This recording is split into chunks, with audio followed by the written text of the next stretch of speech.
예, 오후 시간입니다. 명절 지나고 나서 예전에 그런 말도 있었죠. 명절 증후군이다. 이렇게 해서 이 오후 되면 식사하고 나면 또 이렇게 졸리기도 하시고 몸도 피곤하시고 하실 텐데 그래도 말씀 사모하여 이곳에 앉아 계신 여러분들에게 오늘 말씀을 통해 크신 은혜 넘치기를 간절히 소망합니다. 네, 에어컨 바람이 좀 센 것 같기도 해요. 소리가 좀 세게 나는데 조금 줄여주시면 감사하겠습니다. 우리가 이 다니엘서를 아주 10장부터 12장까지 지금 살피고 있는데 지겹도록 계속 남방왕, 북방왕 이야기를 하고 있습니다. 이거 언제 끝나나 이렇게 생각하시는 분들이 있는데 거의 다 끝나갑니다. 조금만 참으시면 됩니다.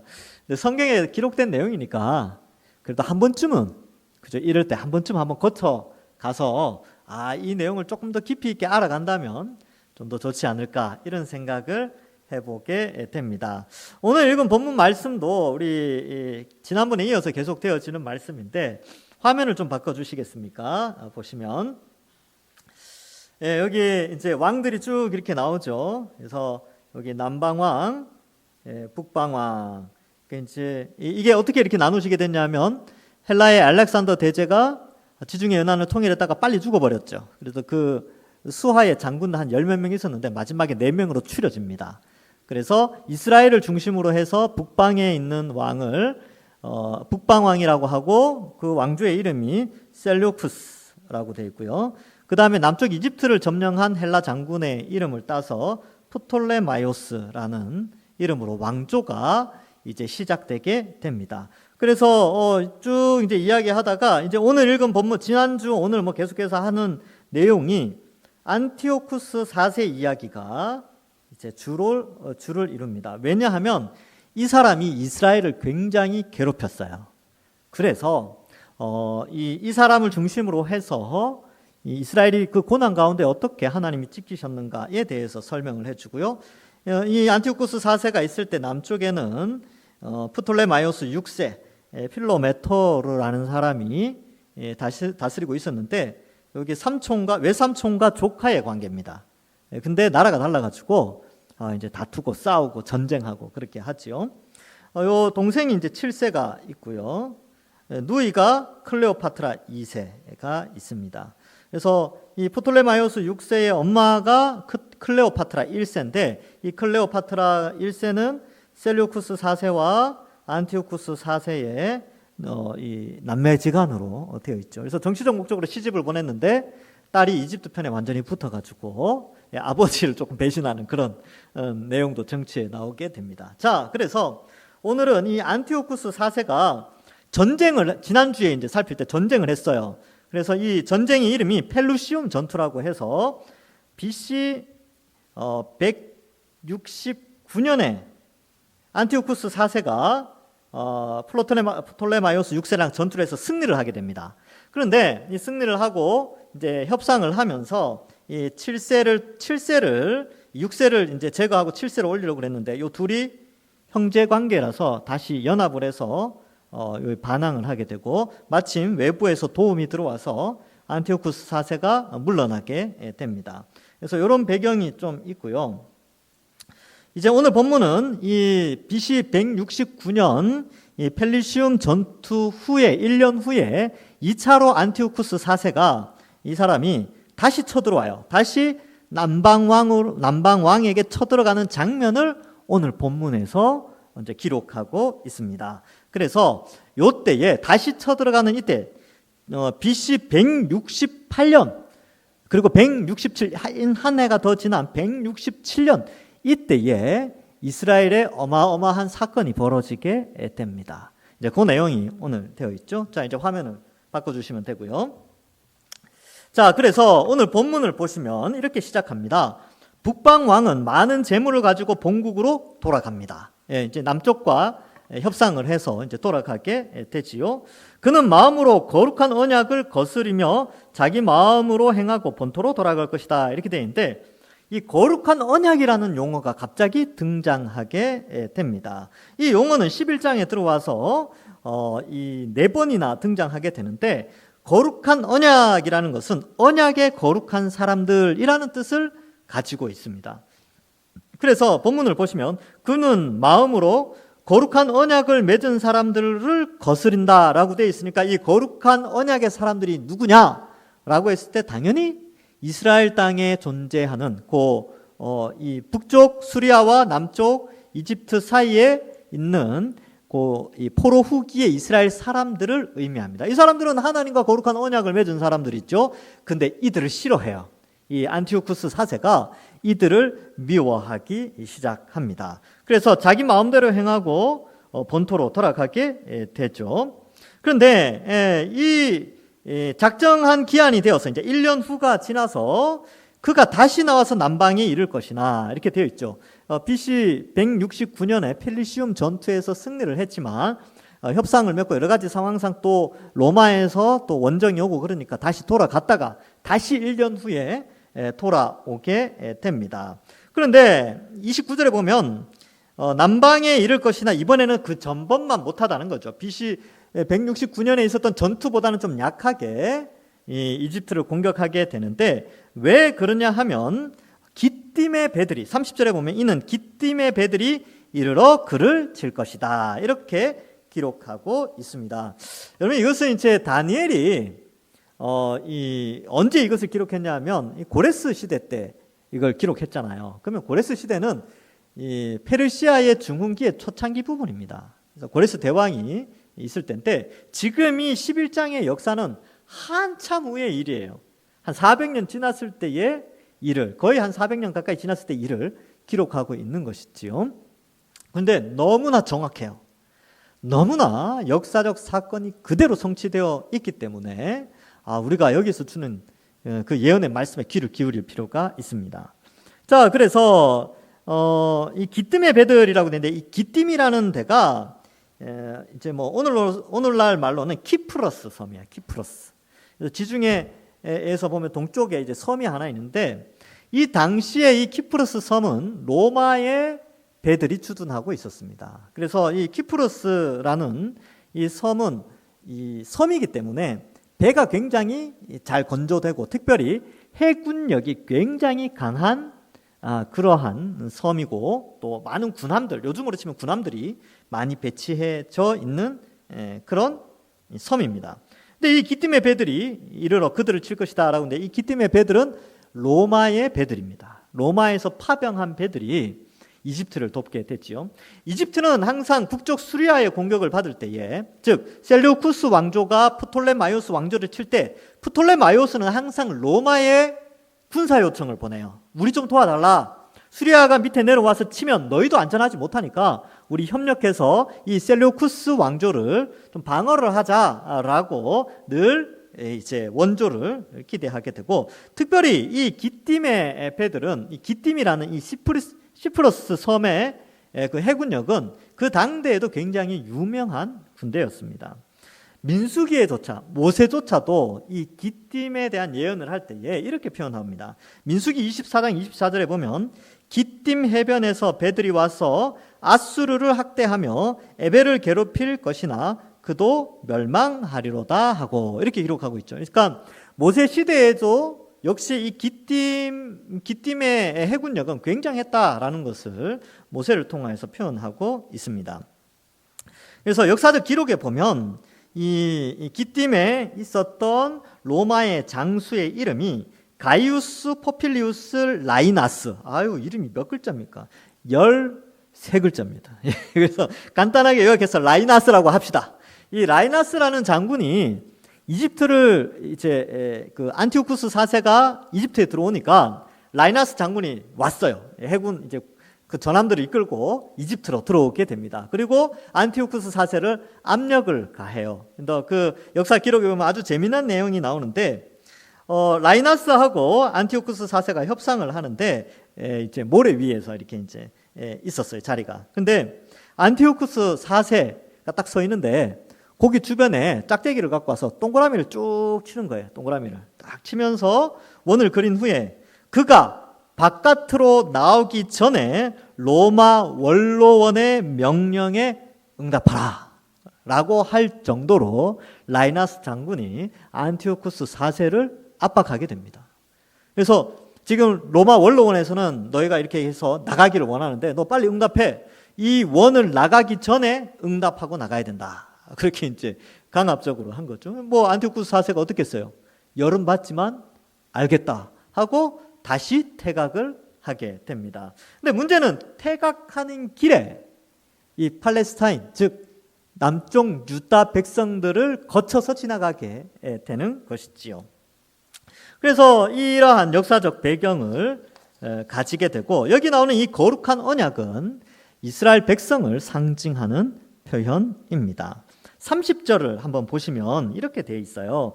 이는 기뜸 예배들이 이르러 그를 칠 것임이라 그가 낙심하고 돌아가죠. 라이나스 장군 때문에 이집트를 점령하지 못하고 돌아가게 됩니다. 돌아가면서 맺은 거룩한 언약에 분노하였고, 그러니까 여러분 여기 보면 이 안티오쿠스 4세가 거룩한 언약을 맺은 것처럼 번역이 되어 있는데, 이게 그렇지 않아요. 원문은 그렇지 않고, 원문을 잘 표준 세번역이라는 다른 성경 번역은 이렇게 기록하고 있습니다. 자막에 보시면 서쪽 해안의 배들이 그를 치러 올 것이요 그 때문에 그는 낙심할 것이다. 그는 퇴각하는 길에 거룩한 언약을 맺은 사람들에게 분풀이를 할 것이고 자기 나라로 돌아가서는 거룩한 언약을 저버린 사람을 뽑아서 높이 앉힐 것이다. 이렇게 기록하고 있어요. 그러니까 돌아가면서 이스라엘 사람들에게 분풀이를 하는 거예요. 얼마나 나쁩니까? 그죠? 그래서 자기가 부끄러움을 당했다고 지나가는 길에 연약한 사람들 막 괴롭히고 본국으로 돌아갔다는 것이지요. 그 본문에 보면 자기 땅에 돌아가서는 맺은 거룩한 언약을 배반한 자들이 나오죠. 이 거룩한 언약을 배반한 자들은 뭐냐 하면 신앙을 포기하고 정치를 택한 사람들이에요. 그러니까 북쪽 안티오쿠스 4세를 하나님보다는 그 세력에 붙어서 헬라화를 추진하는 그런 세력들을 의미합니다. 예루살렘이라는 도시는 어떻게 보면 하나님의 임재의 장소요, 하나님이 다스리고 율법이 선포되어지는, 그리고 율법을 지키는 그런 도시거든요. 근데 그 가운데 일부 그 거룩한 하나님과의 맺은 언약을 거절하고 배반한 사람들이 안티오쿠스 4세에게 붙어서 이제 권력을 추구하게 되는 것입니다. 그래서 정치 때문에 신앙을 버리게 되는 그런 사람들을 지칭하게 되는 것이죠. 그래서 31절에 보면 이 군대는 이제 안티오쿠스 북쪽 수리아의 군대죠. 그의 편에 서서 그는 누구냐면 앞에 거룩한 언약을 배반한 자들을 의미합니다. 거기 서서 성소 곧 견고한 것을 더럽히며 매일 드리는 제사를 폐하며 멸망하게 하는 가증한 것을 세울 것이다. 이렇게 표현하고 있습니다. 여러분 31절은 한 번쯤 들어보셨을 거예요. 성소에 멸망할 것을 세운다. 이 표현은 앞에서도 한번 나왔고 여기서도 나오고 12장에서도 또 나오게 되는 것입니다. 여러분 이런 경우에요. 지금 이 성경책에는 구체적으로 나와 있지 않은데 안티오쿠스 4세가 이집트와의 전쟁에서 로마의 간섭으로 인하여 쫓겨나게 되는데, 쫓겨나면서 유다를 거쳐서 유다를 괴롭히고 올라가요. 그런데 유다 안에 내란이 일어납니다. 이 사건 때문에. 어떤 내란이 일어나냐면 북쪽 수리아 이제 안티오쿠스 4세, 즉 언약을 배반한 세력과 그렇지 않은 세력 간에 내란이 일어나요. 그런데 이 친수리아, 즉 안티오쿠스 4세에 속한 그 언약을 배반한 세력들이 아주 세력이 약화되면서 어떤 일을 하냐면 안티오쿠스 4세를 찾아가서 와서 우리를 좀 도우라고 합니다. 그러니까 우리는 당신 편인데 예루살렘이 헬라화 될 수 있도록, 그러니까 헬라 종교가 들어오고 예루살렘이 이제 유대 종교가 아닌 헬라 종교가 들어와서 당신의 헬라화 일을 우리가 돕겠습니다라고 이 언약의 배반자들이 협조 요청을 해요. 그래서 안티오쿠스 4세가 아콜로니우스라는 장군을 파병하게 됩니다. 그런데 이 유대도 군사력이 상당히 좀 셌거든요. 특별히 예루살렘은 아주 요새와 같아요. 이걸 점령하려면 굉장히 힘듭니다. 여러분 이제 사무엘상하 이런 데도 보면 이 예루살렘 정복하는 게 보통 일이 아니에요. 그래서 이 아콜로니우스가 이제 점령하러 가는데 언제 점령을 하느냐? 안식일 날 쳐들어갑니다. 여러분 유대인들은 안식일 아무것도 안 해요. 군인들 들어오면 싸우지도 않아요. 피 흘리면 안 된다고 생각해서. 그래서 쉽게 예루살렘을 점령하게 됩니다. 물론 정보를 다 알려줬겠죠. 이제 이때 쳐들어오면 되고 너희들 와서 다 이제 처치하면 된다. 이렇게 해서 많은 사람들을 해하고 해치고 율법을 금지시키고 할례도 금지시키게 됩니다. 그래서 BC 168년, 167년 이때에 헬라화 작업이 예루살렘 안에 일어나게 돼요. 율법을 멈추게 하고 온갖 우상들이 들어오고 돼지가 이제 예루살렘 안으로 들어와서 돼지를 억지로 강제로 먹이고 또 돼지 제사를 드리게 하고요. BC 167년 12월 달에는 드디어 이 안티오쿠스 4세에 의해서 놀라운 일이 예루살렘 성소 안에서 일어나게 됩니다. 뭐냐 하면 바로 제우스상. 그리스 로마 신화에 보면 그 신들 중에 높은 신 이름이 제우스예요. 근데 이 제우스 동상을 이 성전 안에 세우게 됩니다. 그리고 하나님이 부정하다고 했던 돼지를 제물로 드리게 되고 그것을 반역하는 자들에 대해서는 아주 비참하게 처치하게 되는 것이죠. 그래서 이 일로 말미암아 나중에 이제 마카비 전쟁이 일어나긴 하는데 어쨌든 이때에 많은 수의 유대인들이 희생을 당하게 됩니다. 여러분 한번 생각해 보세요. 어떤 정치적인 권력이 강압적인 힘을 이용해서 우리 교회 예배당 안에 여기다가 무당집을 딱 차려놓는다고 생각해 보세요. 여기 무당집, 여기는 부처상을 세워놓고 저 뒤에는 뭐 술 이런 거 갖다 놓고 또 저 뒤에는 뭐 이상한 거 갖다 놓고 나라에서 국가에서 그렇게 했다. 여러분 어떻게 하겠습니까? 나라의 뜻이니까 순종해야 됩니까? 아니면 신앙을 지켜야 됩니까? 그래서 이 문제가 예루살렘 안에서 일어난 거예요. 실제로. 그래서 신앙 때문에 죽어간 사람들이 꽤 많이 있었습니다. 그리고 거기에 또 타협한 사람들도 있게 되지요. 그래서 이러할 때에 어떻게 대항을 했는가? 이 문제가 나오게 되는 것이죠. 그래서 이 보면 성소고 경고한 곳을 더럽히며 매일 드리는 제사를 폐하며 멸망하게 하는 가증한 것을 세울 것이며 실제로 안티오쿠스 4세가 이 이야기를 하죠. 그런데 여러분 이 내용이 12장에 나온다니까요. 근데 앞에 나왔는데 왜 또 12장에서 마지막 때에 이 표현을 또 쓰고 있는가? 근데 이 표현은 예수님이 나중에 알려주십니다. 예수님이 마태복음에 가면 제가 이제 말씀을 드린 마태복음 24장에 보면 야 선지자 다니엘이 말한 것을 너희가 듣지 못하였느냐?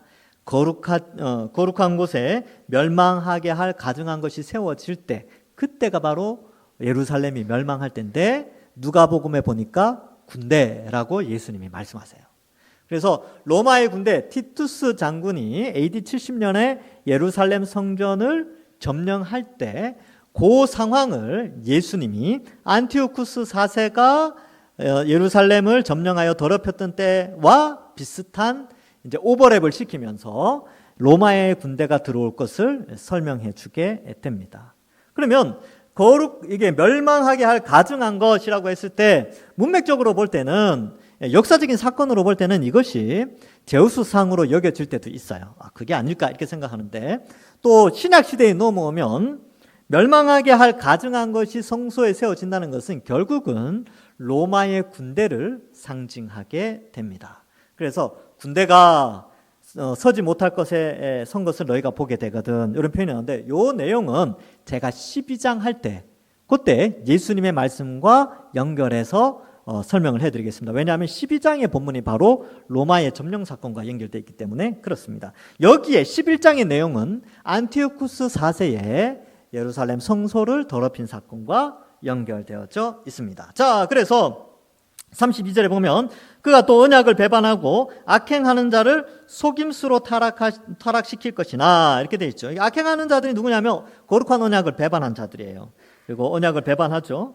또 악행하는 자들을 속임수로. 그러니까 이 안티오쿠스 4세의 별명은 속임수예요. 속임수. 이 사람 앞에는 항상 속임수라는 단어가 쓰여지게 됩니다. 그래서 많은 사람들을 타락시키게 되는데 뭐 그 내용을 여러 역사학자들, 특별히 뭐 칼빈도 동일하게 설명하는데 메넬라우스 여러분 기억나시지 않으실 거예요 아마. 그 외에 남쪽에 이 남쪽 이집트와 친한 토비아스 가문의 메넬라우스라는 사람이 자기가 대제사장이 되고 싶어가지고 북쪽에 있는 안티오쿠스 4세에게 뇌물을 먹였죠. 근데 그 뇌물을 먹이기 전에 오니아스 3세가 대제사장으로 있었는데 그 동생이 먼저 뇌물을 먹여서 동생이 대제사장이 됐는데 그걸 보고 메넬라우스가 자기도 더 많은 금액을 지불해서 대제사장이 됩니다. 그죠? 그래서 이 사람과 야손을 중심으로 이 안티오쿠스 4세에게 붙었던 사람들을 바로 이 여기 나오는 배반한 자들로 묘사를 하고요. 또 그들을 안티오쿠스 4세가 헛된 것으로 약속하고 성소를 더럽히게 됩니다. 뭐 역사 기록에 보면 많은 것들을 약속했지만 안티오쿠스 4세가 이 메넬라우스나 야손 이런 사람들하고 그 약속을 지키지 않고 속이고 결국 예루살렘에 침투해서 온갖 더러운 짓을 다 하게 되는 것이지요. 그래서 결국 속고 예루살렘은 더럽혀지게 됩니다. 그런데 32절 후반부부터가 너무 중요합니다. 이게 이제 여러분 이 11장이 나오게 된 배경의 핵심 메시지가 여기에 나오고 있어요. 그래서 오늘은 아주 중요한 구절이죠. 거기 보면 이렇게 됩니다. 오직 자기의 하나님을 아는 백성은 강하여 용맹을 떨치리라. 이렇게 되어져 있지요. 자, 지금 여러 가지 정치적인 이슈로 말미암아 예루살렘은 정치뿐만 아니라 종교까지 다 지배를 당하고 성소가 더럽혀지며 신앙이 무너져 있는, 뭐 요즘 말로 하면 거의 박살이 난 그런 상황 속에서 하나님이 누군가를 쓰신다는 거예요. 누구를 쓰시냐 하면 여기 보니까 하나님을 아는 백성, 하나님을 아는 백성이에요. 정치를 아는 백성, 경제를 아는 백성, 수학을 잘하는 백성, 영어를 잘하는 백성이 아니고 하나님을 아는 백성을 사용하십니다. 이게 아주 중요한 원리예요. 이 성경 66권에도 종교개혁 사건이 굉장히 많이 일어납니다. 근데 종교개혁의 중심에 있었던 사람들이 누구냐면 하나님을 아는 사람들이었어요. 하나님의 말씀으로 돌아간 사람들이 종교개혁의 중심에 위치해 있습니다. 우리 지난 2000년 성경 신약 시대에 이제 사도 시대 이후에 2세기부터 지금까지 21세기까지 수많은 종교개혁의 운동들이 각 나라에서 일어나는데 그때마다 하나님이 사용하신 사람들은 정치인도 아니고 경제인도 아니고 뭐 수학자, 과학자도 아니에요. 바로 하나님의 말씀을 많이 아는 자들을 사용하셨습니다. 그들을 통하여 신앙을 회복시켰던 것이지요. 그래서 여기에도 하나님을 아는 자가 강하여 용맹을 떨치게 된다라는 것을 말씀해 주고 있습니다. 여러분, 하나님은 이 시대에도 마찬가지입니다. 여러분, 이 시대에 북쪽의 안티오쿠스 4세와 같은 그죠? 예루살렘을 중심으로 해서 북쪽에 있었던 안티오쿠스 4세나 아니면 남쪽에 프톨레마이오스 6세나 하여튼 아래 위로 강대국 혹은 로마 기띔의 배들을 몰고 오는 로마의 세력이 다가오든지 어떠한 세력이 우리 주변에서 활동하며 우리의 신앙을 무너뜨리고 성도로서의 삶을 무너뜨리려고 하는 그 어떤 세력이 있다 할지라도 하나님은 하나님을 아는 백성을 통하여 교회를 세워나가십니다. 그래서 하나님 말씀을 많이 알아야 되는 것이죠. 그래서 사도 바울도 에베소 교회에 이렇게 편지를 썼죠. 에베소서 1장 17절에 우리 주 예수 그리스도의 하나님 영광의 아버지께서 지혜와 계시의 영을 너희에게 주사 하나님을 알게 하시고 라고 하며 기도하는 내용이 나옵니다. 여러분, 교회는 성령의 능력으로 성령을 통하여서 하나님을 알아가야 됩니다. 그래야 이 세상을 분별하고 강하고 용맹할 수가 있는 것이죠. 말씀이 없으면 어떻게 용감하게 진리를 지켜내겠습니까? 말씀을 하나님을 모르는데 어떻게 이 죄악된 세상의 죄악과 싸우며 영적 전쟁에서 승리할 수 있겠습니까? 그래서 하나님을 아는 사람들은 강하고 용맹스럽게 활동한다는 것이지요. 그러니까 제가 맨날 강조하잖아요. 말씀 많이 봐야 된다고. 성경 공부해야 된다고. 양육 강의하면 같이 오셔야 된다고. 뭘 알아야죠. 알아야 싸우지. 그렇죠? 그 말씀 있는 이곳에 열심히 오셔야죠. 잘 오셨습니다, 여러분. 이 오후 시간에 다시 한번 마음으로 그렇지. 하나님을 아는 사람을 하나님이 강하고 용맹하게 하여 이 세상의 죄악과 싸우게 하시는구나. 이런 생각이 들면 무슨 이제 이번 주간에 뭘 하겠습니까? 주중에 성경 읽겠죠. 성경 듣고, 또 설교 시간 사모하고, 또 구역 예배 시간도 막 여기 있잖아요. 여기 주간 말씀 이거 막 하면서 이제 구역들 모이고 그렇게 하는 거예요. 그래야 이제 주님 오실 날이 멀지 않았기 때문에 이 사탄의 세력들이, 악한 세력들이 막 이제 마지막 힘을 쓴단 말이죠. 이럴 때 강하고 용맹한 하나님을 아는 사람들이 일어나야 돼요. 그런 많은 사람들이 우리 동산교회에서 일어나기를 간절히 소망합니다. 예. 그래서 이렇게 힘있게 움직이게 되는 것이죠. 자, 그래서 여러분 설교 시간에 잘 들으셔야 돼요. 그리고 양육과정, 구속사 뭐 이런 거 이제 영상으로도 보고 뭐 이런 거 다 참여하고. 그리고 우리 다음 세대들도요. 여러분 영유치부, 유초등부, 영유치부 아이들 뭐 잘 말 겨우 하잖아요. 다 알아요. 어릴 때부터 다 압니다. 예, 다 아니까 걔네들. 그리고 유초등부 아이들. 예, 어릴 때 얼마나 쏙쏙 잘 들어갑니까? 다 믿어요. 예. 중고등부 아이들 막 반항하는 것 같죠? 안 듣는 척하면서 쓱 들어요. 예, 그게 걔네들의 매력이에요. 안 듣는 것 같은데 나중에 물으면 또 알아. 야, 너 딴짓 하고 있어. 어떻게 알았냐? 그러니까 아이, 음악 들으면서 다 공부해요. 뭐 그래요, 요즘 애들은. 청년들은 어떻습니까? 여러분, 청년들 뭐 신앙 뭐 남비같이 뜨겁게 타올랐다 식는다 그렇게 생각하죠? 아니요. 그 나이에 맞게 신앙이 잘 자라져 있습니다. 그리고 그들도 또 나이가 들면 들수록 우리처럼 이렇게 신앙이 깊어지는 것이죠. 그러니까 우리 다음 세대들도 말씀을 알아가야 돼요. 말씀을.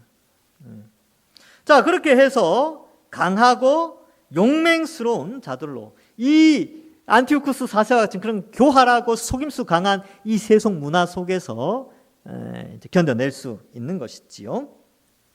자, 그래서 오늘날의 안티오쿠스 4세는 뭐 어떤 것이라고 할 수 있을까요? 어떻게 보면 뭐 여러 이단 세력들도 있고 또 물질 만능주의, 또 타락하고 방탕한 이런 문화, 이런 것들이 바로 우리의 안티오쿠스 4세와 같은 아주 교활한 속임수에 능한 그런 세력들이 있죠. 33절에 보니까 백성 중에 지혜 있는 자들이 많은 사람을 가르칠 것이네.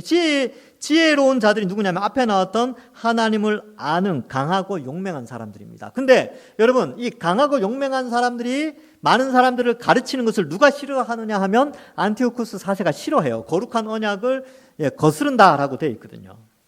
그러니까 종교적인 핍박을 굉장히 많이 가하게 됩니다. 그래서 어떻게 하느냐 하면 많은 사람을 가르칠 것이나 그들이 칼날과 불꽃과 사로잡힘과 약탈을 당하여 여러 날 동안 몰락하리라, 이렇게 표현하고 있습니다. 여러분, 이들이 잘 봐요. 자기 하나님을 아는 백성이 강하고 용맹을 떨쳐서 한 행동이 뭔지 아세요? 강하고 용맹해져서 한 일이 칼을 들고 나가자, 뭐 아니 붉은 띠 들고 나가자 한 게 아니에요. 뭘 했냐 하면 많은 사람을 가르쳤어요. 이게 아주 중요하죠. 정치적인 활동을 하지 않았어요. 이들은 더욱더 이럴 때일수록 하나님을 더 많이 가르쳐야 된다. 하나님을 더 많이 알려줘야 된다. 교회가 하나님을 알아갈 때에, 하나님의 백성들이 하나님을 알아갈 때 이 난국을 극복해 나갈 수 있다라고 판단하여서 정치를 하지 않고 교육을 했습니다. 교육이 이래서 중요한 것입니다. 그래서 열심히 교육했는데 어때요? 칼날과 불꽃과 사로잡힘과 약탈을 당하게 됩니다. 신앙을 위하여, 신앙을 지키기 위하여 고분분투했음에도 불구하고 외부적인 환경으로 봤을 때 이들은 약자였기 때문에 이런 고난을 당하게 되는 것이죠. 하나님은 그의 백성들의 믿음을 견고하게 하고 정결하게 하며 세상으로부터 분리시키고 계시는 그 방식이 바로 교육이다라는 것을 우리에게 말씀해 주고 있습니다. 그래서 우리 교육위원회 교사들 그래서 중요합니다. 우리 교육위원들이 그래서 중요하고 우리 교육자들이 그래서 중요한 거예요. 이 악한 시대에 어디에 서서 움직여 나갈 것인가? 바로 이런 지혜로운 자들이 가르치는 하나님의 말씀 가운데 우리가 서 있을 것인가? 아니면 이 세속 사회에 속하여 살아갈 것인가? 우리에게 말씀해 주고 있는 것이지요. 자, 34절 여기인데, 근데 보면 여러분 몰락하리라 이렇게 돼 있잖아요. 이렇게 하나님 앞에 바르게 서 나가는 자들이 이렇게 큰 어려움을 당하게 됩니다. 그래서 사도들도 많은 핍박과 고난을 당했고요. 우리 믿음의 선배들도 많은 핍박 가운데 이 교회를 세워 나갔던 것이지요. 34절에 보니까 그들이 몰락할 때 도움을 조금 얻을 것이나 많은 사람들이 속임수로 그들과 결합할 것이며, 이렇게 되어 있죠. 그래서 의로운 사람들의 그 교육에 뛰어들긴 하지만 여전히 그 가운데서 많은 배신하는 사람들이 있다라는 것을 말하고, 그 속임수는 결국 이 안티오쿠스 4세에 의하여서 속고 또 이렇게 세력이 약화되어지는 것이지요. 그래서 오늘날도 마찬가지입니다. 오늘날도 우리 교인들을, 성도들을, 이 거대한 이 안티오쿠스 4세와 같은 큰 세력이 우리 성도들을 많이 넘어뜨리려고 해요. 속임수로. 그럼 이럴 때 우리는 어떻게 해야 되는가? 우리는 십자가 잘 바라보고 예수님 잘 믿고 또 그리스도인들이 이 세속화된 사회 속에 물들지 않도록 말씀을 많이 보셔야 돼요. 유튜브 너무 많이 보시지 마시고, 그죠? 이게 또 안 좋은 정보들도 많이 있으니까 오히려 하나님의 말씀과 관련된 것들을 많이 공부하시고 그렇게 하는 것이죠. 그래서 저나 여러분들이 이 시대에 어떻게 이 거대한 세력 가운데 신앙을 지켜낼 것인가? 이 마치 여기에 나오는 이 본문의 상황이 지금 우리의 상황과 너무나 흡사하기 때문에 우리는 어떤 신앙을 세워나가야 될 것인가, 이것을 한번 생각해 봐야 되고요. 혹 하나님의 뜻대로 하나님의 말씀대로 제대로 살아가려고 할 때 올 수 있는 고난들이 있습니다. 이 거대한 세력들이 우리를 그렇게 환영해 주지 않아요. 우리의 가치관, 성경적 가치관을 그렇게 호응해 주지 않습니다. 그렇기 때문에 어려움을 당할 수가 있지요. 그러한 것도 각오를 해야 됩니다. 자, 그렇다면 여러분, 이 본문 말씀이 누가 먼저 읽었냐 하면 다니엘 시대 때, 혹은 포로 이후에 포로로 귀한 이후에 유대에 있는 사람들이 이 다니엘서를 먼저 읽었단 말이죠. 이들에게는 이 오늘 기록된 내용이 미래에 일어날 일이에요. 우리에게 있어서는 과거에 일어난 일이지만 처음 이 글을 읽은 사람은 1차 독자는 미래에 일어날 일이죠. 그러면 미래에 이러한 상황들, 정치적인 상황들, 경제적인 상황들, 또 핍박의 상황들이 벌어졌을 때 어떻게 해야 되는지 이 본문이 가르쳐주고 있죠. 어떻게 해요? 지혜로운 자, 하나님을 아는 백성은 강하여 용맹을 떨치는 방식이 바로 교육을 해야 된다. 말씀으로 돌아가야 된다. 그러나 몰락할 수 있고 결과가 그렇게 화려하게 멋지게 드러나지 않을 수 있다는 것을 말해주고 있습니다. 그러나 하나님 앞에 인정받는 것이 중요하지요. 자, 35절입니다. 35절이라는 것은 끝날 때가 됐다는 거예요, 설교가. 희망을 가지십시오. 많이 힘드시죠. 알고 있습니다. 저도 이 본문 보면 지겨워요. 저도 지겨운데 여러분들은 오죽하겠습니까? 그러나 한번 끝까지, 그래도 성경에 기록되어 있으니까 하나님 뜻이 아니겠습니까? 그렇죠? 그래서 끝까지 이제 35절 한번 보겠습니다. 또 그들 중 지혜로운 자 몇 사람이 몰락하여 무리 중에서 연단을 받죠. 여러분, 몰락을 했는데 몰락한 사람에 대해서 성경은 이렇게 평가를 해요. 몰락하여 무리 중에 연단을 받는다라고 표현하죠. 정결하게 된다라고 표현하고 희게 되어진다라고 표현해요. 그리고 마지막 때 이르리니 이는 아직 정한 기한이 남아 있습니다. 그러니까 참 특이합니다. 지혜로운 자가 등장해서 강하고 용맹을 떨쳐 하나님의 말씀을 가르치고 몰락하는데, 이 표현을 성경은 뭐라고 이야기하느냐 하면 연단을 받아 정결하게 되고 희게 되어진다라고 표현합니다. 이 연단, 정결, 희어짐, 이것은 12장 10절에도 나옵니다. 이게 뭘 의미하느냐면 이런 상황이 역사 속에 계속 반복되는 거예요. 그러니까 이 그리스도인들은 이 세상의 정치나 문화나 경제나 상황 가운데 늘 약자에 속해 있고, 그 약자인 그리스도인이 지혜로운 자로 강하고 용맹을 떨치는 방식으로 말씀으로 돌아가 말씀을 가르치고 할 때에 그들의 결과는 사람의 눈으로 볼 때는 몰락처럼 보일 수 있는데, 그러나 그것은 바로 그들을 연단한 것이요 정결케 한 것이고 희게 한 것이라는 것을 말해주고 있습니다. 우리 종교개혁의 후예들이잖아요. 종교개혁자들이 다 그렇게 살았어요. 그 당대의 종교개혁을 일으키는데 빨리 돌아가셨어요. 막 싸워서 카톨릭 종교전쟁이라고 그랬죠. 유럽의 종교전쟁이 200년 동안 있었는데 수십만 명이 죽었어요. 결혼식장 갔다가 3,000명이 죽은 사람도 있습니다. 기독교인들. 그러니까 가톨릭 교인과 기독교인이 이제 우리 화합하자 해서 결혼식 갔는데 결혼식 하는 날 3,000명이 죽어요. 이제 뭐 파리의 그 프랑스 역사를 보면 그런 장면도 나옵니다. 그래서 그 센강이 아주 피로 물들었다 그러죠. 기독교인들이 그렇게 죽었어요. 예수 믿는 것 때문에. 종교 전쟁이 막 수십 년 동안 그렇게 있었던 거예요. 그러니까 이 말씀으로 돌아가 종교 개혁을 했더니만 몰락하는 것처럼 그렇게 보이는데, 하나님이 오실 땐 그것이 바로 연단이요 정결케 하며 희게 되는 것이었다라는 것을 말해주고 있습니다. 그래서 칼빈이 기가 막힌 메시지를 남겼는데, 제가 이제 이거 보면서 너무 감동받아서 여러분들하고 이 칼빈 선생님이 하신 말을 좀 같이 좀 보고자 합니다. 자막에 있습니다. 제가 읽어보겠습니다. 요 이제 이 35절을 칼빈이 주해하면서 이렇게 써놨어요. 더할 나위 없이 훌륭한 인간에게서 제 아무리 거룩함이 빛을 발한다 해도 그들 속에는 많은 오점과 큰 결함이 감추어져 있고 그들의 수많은 약점이 있기 때문에 박해는 항상 그들에게 유익했다. 이렇게 기록하고 있어요.